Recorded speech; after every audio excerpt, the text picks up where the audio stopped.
சுதந்திர இந்தியாவின் தியாகிகள். மரணத் தருவாயிலும் ஜனநாயகத்தை உயிர்ப்பிக்கும் மன உறுதி. இளைய தலைமுறைக்கு இலக்கணமாய் திகழும் மூத்த குடிமக்கள். இந்த 2024 பாராளுமன்ற தேர்தல் நிச்சயம் பல மாற்றங்களை நம்முள் நிகழ்த்தியுள்ளது.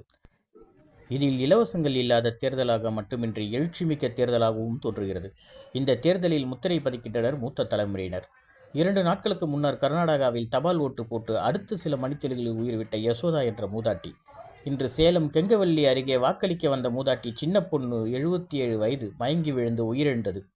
சேலம் மாநகராட்சி நடுநிலைப் பள்ளியில் வாக்களிக்க சென்ற 65 வயது முதியவர் உயிரிழந்தது. வருத்தத்தை ஏற்படுத்தினாலும் கடும் வெயிலையும் பொருட்படுத்தாமல் காலையிலிருந்தே வாக்குச்சாவடிகளை படையெடுக்கும் முதியவர்கள். ஏன் இந்த கடமை உணர்வு? வாழ்வின் இறுதி கட்டத்தில் உள்ள இவர்களின் எதிர்பார்ப்பு என்ன? நடக்கவும் இயலாத முதுமையிலும் வாக்களிக்க வந்த இந்த மூதாட்டி கூறிய காரணத்தை உங்களிடம் பகிர்கிறேன். கடந்த சில வருடங்களாக வளர்ச்சி திட்ட அரசியலால் இந்தியா உலகளவில் பூலோச்சி கொண்டிருக்கிறது. சுதந்திரமடைந்த காலகட்டத்தில் இவர்கள் எப்படியெல்லாம் இந்தியா உருவாக வேண்டும் என்று நினைத்தனரோ அப்படி இன்று பெருமை சேர்த்து கொண்டிருக்கிறது. அடுத்த தலைமுறைக்கு வலு சேர்க்கும் விதமாக தேசத்தின் நலனை சிந்திக்கும் சரியான தலைவர்களை நாம் தேர்ந்தெடுக்கும் போது அதுவே நாம் அடுத்த தலைமுறைக்கு அளிக்கும் மிகப்பெரிய சொத்தாக்கும் என்று கூறினார்.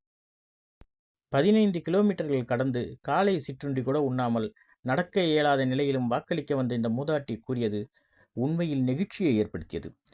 என்ன இளைஞர்களே, எழுந்திருங்கள், உங்கள் ஜனநாயக கடமையாற்றி நம் எதிர்காலத்தை உறுதி செய்யுங்கள். இன்னும் சில மணித்துளிகளே உள்ளது. வாழ்த்துக்கள்.